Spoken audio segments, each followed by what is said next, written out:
ચોમાસાની ઋતુમાં વિવિધ પ્રકારની ગંદકી, દૂષિત પાણી, વાસી ખોરાક વગેરેના કારણે વિવિધ પ્રકારના રોગ થવાની શક્યતા રહેલી છે.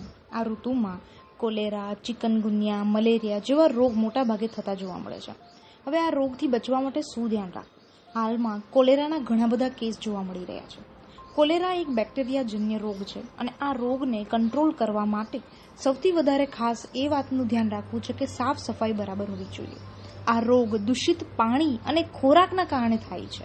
આ રોગમાં સફેદ પાણી જેવા ઝાડા અને ઉલટી થવાની શરૂઆત થઈ જાય છે, જેના કારણે ઘણી વખત વ્યક્તિ ડિહાઇડ્રેશનમાં જતું રહે છે અથવા તો ખૂબ જ નબળાઈ આવી જાય છે.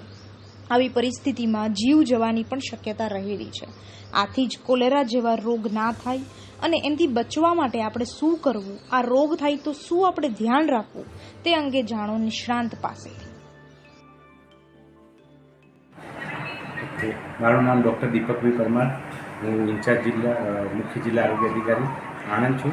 હાલમાં જે કોલેરાના કેસો મળી આવેલા છે એમાં કોલેરા થવાનું મુખ્ય કારણ દૂષિત પાણી અથવા દૂષિત ખોરાક, જે કોલેરાગ્રસ્ત વ્યક્તિઓ હોય એના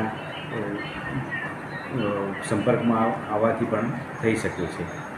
જ્યારે કોલેરા થાય એટલે ઝાડા અને ઉલટી એકદમ પાણી જેવા ઝાડા થઈ જાય અને જે માછલીની જેવી વાસ આવે અને જે ચોખાના પાણીના જેવું હોય એ ટાઈપના એકદમ પાતળા ઝાડા થાય છે અને એકદમ દુર્ગંધમાંથી વાસ આવે છે.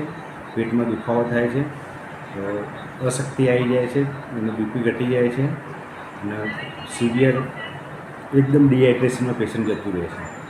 તો આ માટે લોકોને ખાસ અપીલ છે કે લોકોએ ગરમ કરેલું ઉકાળેલું પાણી પીવું, ક્લોરીનયુક્ત પાણી પીવું, વારંવાર સાબુથી હાથ ધોવા, જમવા બેસો ત્યારે હાથ ધોવા, ટોયલેટ ગયા પછી હાથ ધોવા, બહાર ખાસ કરીને જે બહાર ખુલ્લા પદાર્થો મળતા હોય એવા ખુલ્લા પદાર્થો કોઈ ખાવા નહીં અને એની કાળજી રાખવી. ખાસ અત્યારે આના કારણે જે માનનીય કલેક્ટર સાહેબે